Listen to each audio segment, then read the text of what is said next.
కృష్ణా నది పరివాహక ప్రాంత గ్రామాలలో పర్యటించిన ఆనందబాబు బంగాళాఖాతంలో ఏర్పడిన తుఫాను కారణంగా ప్రకాశం బ్యారేజీ నుండి విడుదల అవుతున్న వరద నీటి ఉధృతికి కృష్ణానది పరివాహక లంక గ్రామాలలోని పలు గ్రామాలు ముంపుకు గురవుతున్న నేపథ్యంలో వేమూరు శాసనసభ్యులు మాజీ మంత్రి నక్కా ఆనందబాబు ఆదివారం పర్యటించారు. ఈయన వెంట వివిధ శాఖల అధికారులు, వేమూరు నియోజకవర్గ జనసేన పార్టీ సమన్వయకర్త ఊసా రాజేష్, జనసేన తెలుగుదేశం పార్టీ నాయకులు పాల్గొన్నారు. ప్రమాదం పొంచి ఉందనేది స్పష్టంగా అర్థమవుతా ఉంది. ఇవాళ ప్రకాశం బ్యారేజీ ఇప్పటికీ నీటి విడుదల దాదాపు 7,80,000 క్యూసెక్కులు విడుదల చేయడం జరిగిందని చెప్పి అధికారులు చెప్తా ఉన్నారు. ఇది పూర్తిగా 10 లక్షలకు చేరే ప్రమాదం కూడా కనపడతా ఉంది. వరద ప్రభావం వల్ల లంక గ్రామాలన్నీ కూడా నీట మునిగే సూచనలు కనిపిస్తూ ఉన్నాయి. గతంలో 6 లక్షలు 7 లక్షల క్యూసెక్కులు నీటి ప్రవాహం ఉన్నప్పుడే ఈ గ్రామాలన్నీ కూడా మునిగిపోయినటువంటి పరిస్థితులు ఉన్నాయి. ఇవాళ 10 లక్షల దాకా చేరే పరిస్థితులు కనపడతా ఉన్నాయని చెప్పి అధికారులు చెప్తా ఉన్నారు. కాబట్టి ప్రజలందరూ కూడా అప్రమత్తంగా ఉండాలని చెప్పి ఈ సందర్భంగా విజ్ఞప్తి చేస్తున్నాను. ఇవాళ అధికార యంత్రాంగం, తెలుగుదేశం పార్టీ యంత్రాంగం అంతా కూడా అప్రమత్తంగా ఉంది.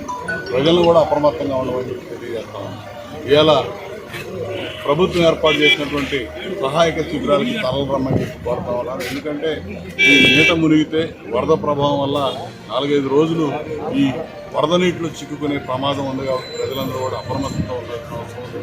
ఆస్తి నష్టం, ప్రాణ నష్టం, ఇటువంటి పంట నష్టాలకి మరి అన్నిటినీ కూడా తప్పించుకోవడానికి మనం జాగ్రత్తగా ఉండాల్సిన అవసరం ఉందని చెప్పి ఈ సందర్భంగా తెలియజేస్తున్నాను.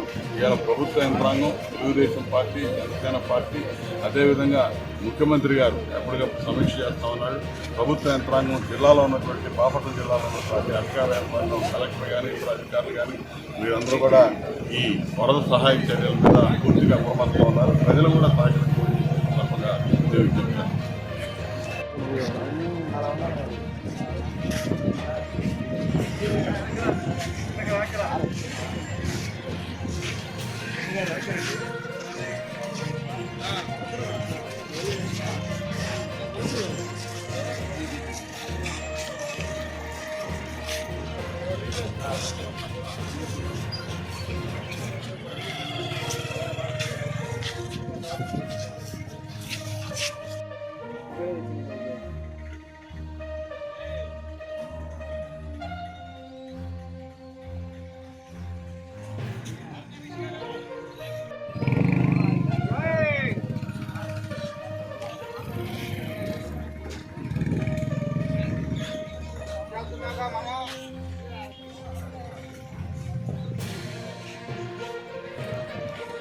మనకి అలాగే పడతామా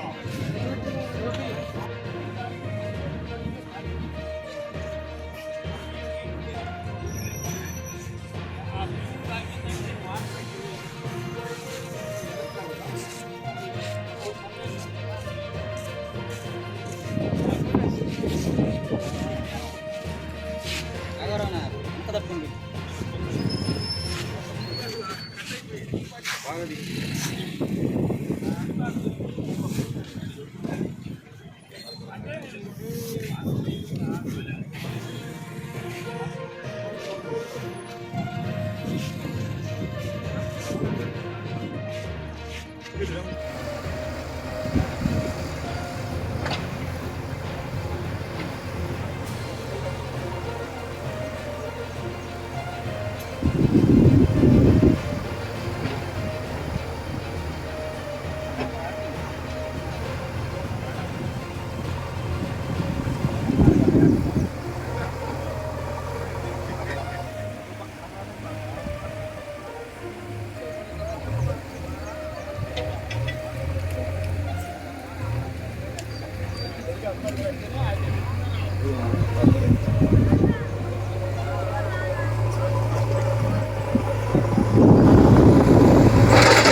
Oye,